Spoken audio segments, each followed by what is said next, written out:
Hi everyone, welcome to week 12 of Anthropology 480. This week we're talking about the anthropology of psychiatry. And you are reading an article by Arthur Kleinman that's called Do Psychiatric Disorders Differ in Different Cultures, that I think you'll find really interesting. And then you're going to read one by Grinkler called What in the World is Autism? And it's about autism diagnosis and autism care in different parts of the world. I think you'll find that one really interesting also. I'm sad that we don't get to do our in-class discussion on these articles because I think a lot of times this one's really interesting.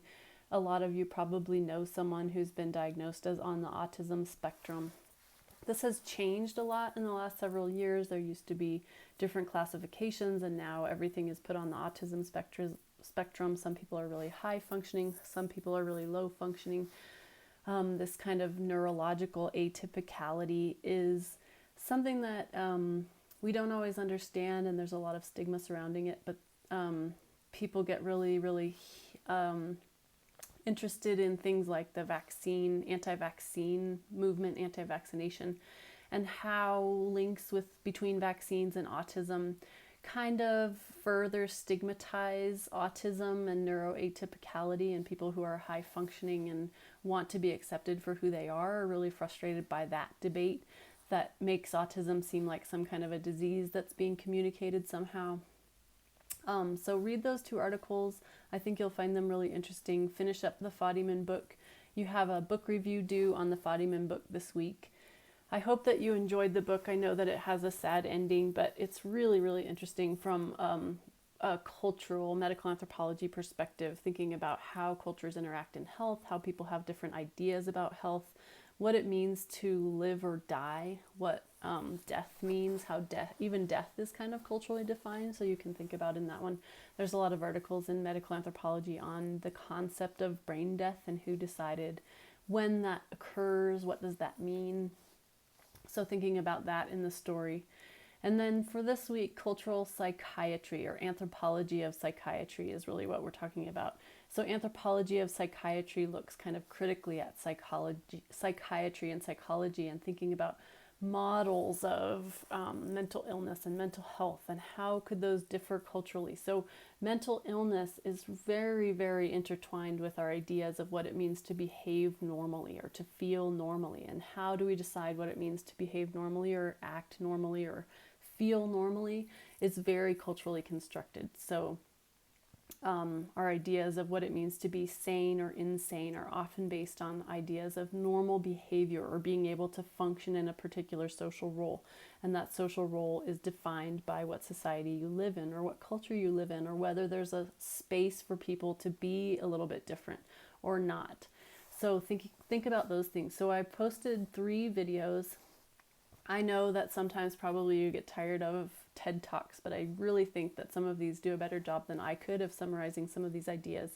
So the first one is by Jessica Deer, and it's about a culturally informed approach to mental health. And I think even just the really beginning of it, you'll find really interesting the way that she talks about how you would perceive someone's characteristics as normal versus pathological, just based on a few things that you might know about them or assumptions that you might make about them, or what their gender is and things like that. The second one I want you to watch critically. It's a video from PBS that's called Treating Mental Illness with Religion and Medicine in India, or Medicine and Religion in India. And it's kind of not taking a very anthropological approach, and so that's why I want you to watch it critically. I want you to think about how would an anthropologist maybe frame it a little bit differently. And then after you watch that one, I want you to watch the TED Talk by Vikram Patel. That one is really good. It's only 10 minutes.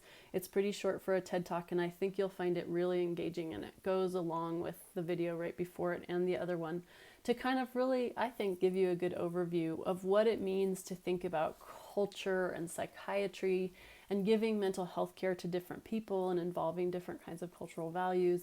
So watch that and then think about those. And then what I want you to do for the rest of this week is an activity.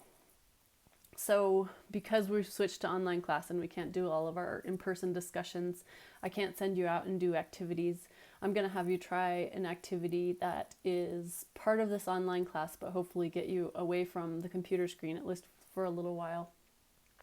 So the activity is to survey your family and friends. And I know that you're all tired of thinking about the COVID-19 pandemic. I've gotten some responses in the anonymous survey that people are really sad and frustrated that things are changing, that you're being robbed of your school in the way that you signed up for it, and that's definitely understandable. So I want you to think about it and ask some of your family and friends to respond to the questions that I've posted. So look at the activity. You can click on the activity and it'll give you the questions. Take some detailed notes when you're asking them questions, or record it or something like that, so that you can answer my questions in the survey. So it's set up as a survey because I'm not going to grade your responses. It's just going to be your participation for this week, watching those videos and then doing this activity. But I hope you'll find it really interesting to kind of see specifically not just how people are doing in this situation of COVID-19 that we're in, but I think it's an interesting opportunity for us to think about how people understand mental health. So what I want you to do is ask people questions. So the questions are, how would you define mental health and mental illness? And how do you think COVID-19 is impacting mental health? And as I'm assuming that most people are like me and are getting kind of lots of advice from all different directions. So I get lots of emails from different sources on how to stay positive and how to stay healthy during this pandemic, which I'm not doing. I have a cold.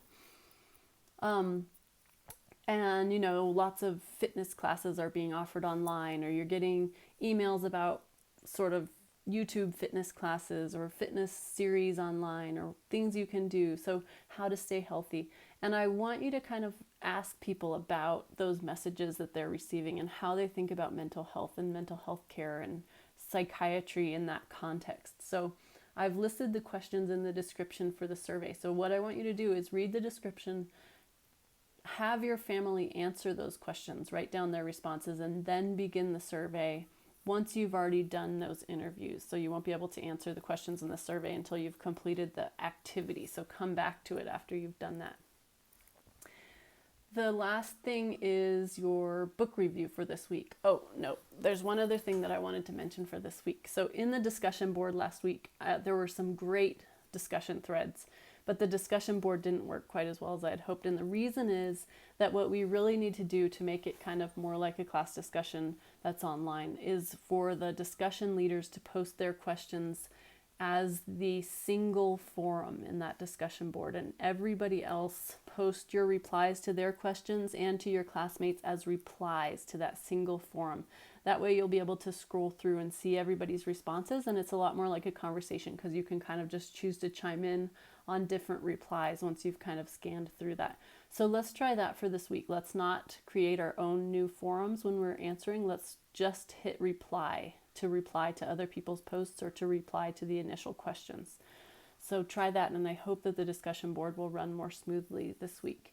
If you have any questions about your review, please look at the module for this week, the module page where I have your videos and your assignment located. I also have some more detailed instructions on how to structure that book review and how you'll be graded on that book review. But if you have any questions, please email me. I'm going to take down the Ask Dr. Eves board because it's not notifying me, and I don't think that it's actually being very useful. I think it'll be more helpful if you just email me your questions, and then I make an announcement or I put it in next week's intro lecture what the answers are so that we can all stay on the same page. So I'm going to take down that question board. So just email me if you have questions, emery.eves@nau.edu. And if you have trouble emailing me, use the BB Learn messages board, and I will get back to you as quickly as I can. Please stay in touch about how you're doing. If you're needing extra time or if you're really struggling with things that are rapidly changing in this context, please stay in touch with me. Don't feel like, okay, I'm behind, I'm just going to drop this class. I definitely understand that circumstances are changing, but I would like to work with you and make things work. So please stay in touch with me.